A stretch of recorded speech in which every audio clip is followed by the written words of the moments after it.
Assalamualaikum warahmatullahi wabarakatuh. Perkenalkan, saya Gina Mawada dari Fakultas Ekonomi dan Bisnis, Program Studi Akuntansi, kelas Akuntansi 1 semester 1, Universitas Sains Al-Quran Jawa Tengah di Wonosobo dengan NIM 2024-1014. Di sini saya akan sedikit memaparkan materi tentang perkembangan ejaan bahasa Indonesia untuk memenuhi tugas bahasa Indonesia yang diampu oleh Bapak Soekarno MPD. Ejaan bahasa Indonesia yang kita kenal sekarang ternyata mengalami beberapa kali perubahan. Perubahan-perubahan yang terjadi mempunyai tujuan untuk menyempurnakan. Sebelum kita bahas ejaan, apa saja yang pernah berlaku di Indonesia, kita bahas dulu pengertian ejaan dan fungsi ejaan. Ejaan adalah seperangkat aturan atau kaidah pelambangan bunyi bahasa, pemisahan, penggabungan, dan penulisannya dalam suatu bahasa. Sedangkan menurut KBBI, ejaan adalah kaidah-kaidah cara menggambarkan bunyi-bunyi kata atau kalimat dalam bentuk tulisan serta penggunaan tanda-tanda baca. Ejaan memiliki fungsi khusus dan fungsi umum. Fungsi khusus ejaan adalah untuk memudahkan pembaca memahami informasi tertulis, sedangkan fungsi umumnya adalah sebagai pedoman penulisan bahasa Indonesia dan sebagai landasan pembakuan tata bahasa serta sebagai filter masuknya unsur-unsur bahasa lain ke dalam bahasa Indonesia. Seperti yang dijelaskan tadi, bahwa ejaan bahasa Indonesia yang kita kenal sekarang telah mengalami beberapa kali perubahan. Sebelum adanya EBI atau ejaan bahasa Indonesia, ada 3 ejaan yang pernah berlaku di Indonesia. Yang pertama adalah ejaan Van Ophuijsen tahun 1901. Yang kedua adalah ejaan Republik atau ejaan Soewandi tahun 1947. Dan yang ketiga adalah ejaan Bahasa Indonesia yang disempurnakan atau EYD tahun 1972. Perubahan EYD menjadi EBI adalah hasil keputusan dari Permendikbud Nomor 50 Tahun 2015. Sejak tahun 2015, EYD resmi berganti menjadi EBI ataupun PUEBI. Yang pertama adalah ejaan Van Ophuijsen. Ejaan ini juga dikenal dengan istilah ejaan Balai Pustaka. Dipergunakan sejak tahun 1901 sampai tahun 1947. Disebut ejaan Van Ophuijsen karena ejaan ini merupakan hasil karya dari Charles Adrian Van Ophuijsen dan dibantu oleh Engku Nawawi. Hal-hal yang menonjol dalam ejaan ini adalah huruf Y ditulis dengan huruf C dan huruf U ditulis dengan OE.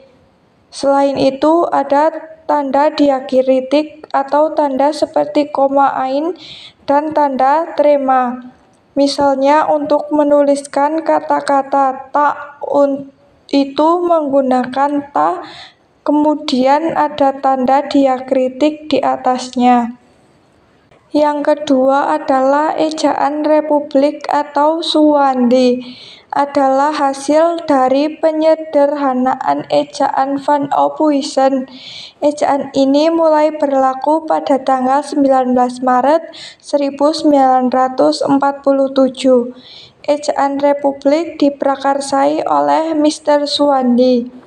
Mr. Suwandi pada waktu itu menjabat sebagai Menteri Pendidikan, Pengajaran, dan Kebudayaan Republik Indonesia.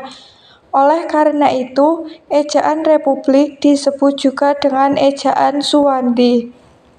Beberapa perbedaan dari ejaan yang sebelumnya tampak pada gabungan huruf OE yang dalam ejaan Van Ophuijsen diganti dengan huruf U dalam ejaan Suwandi. Bunyi hamzah dalam ejaan Van Ophuijsen diganti dengan K dalam ejaan Suwandi. Dan ketiga, kata ulang ditulis dengan angka 2. Terakhir, awalan di dan kata depan ditulis serangkaian dengan kata yang mengikutinya. Yang ketiga, ejaan yang disempurnakan. EYD diresmikan pada tahun 1972. Sesuai dengan namanya, ejaan yang disempurnakan ini merupakan penyederhanaan serta penyempurnaan dari ejaan sebelumnya. Perbedaan ketiga ejaan tadi dapat dilihat dari tabel berikut ini.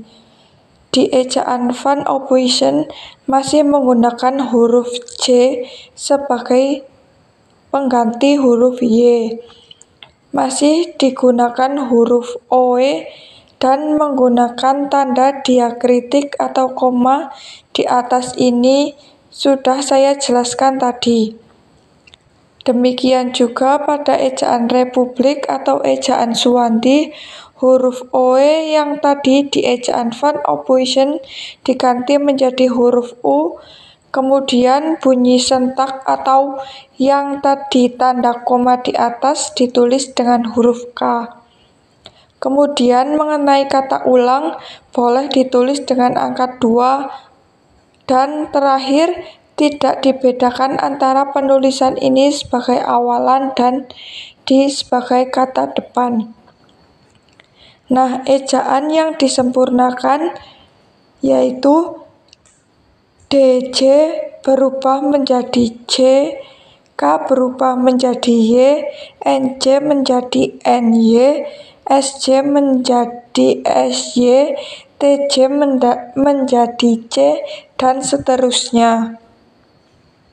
Sekian yang dapat saya sampaikan, kurang lebihnya mohon maaf.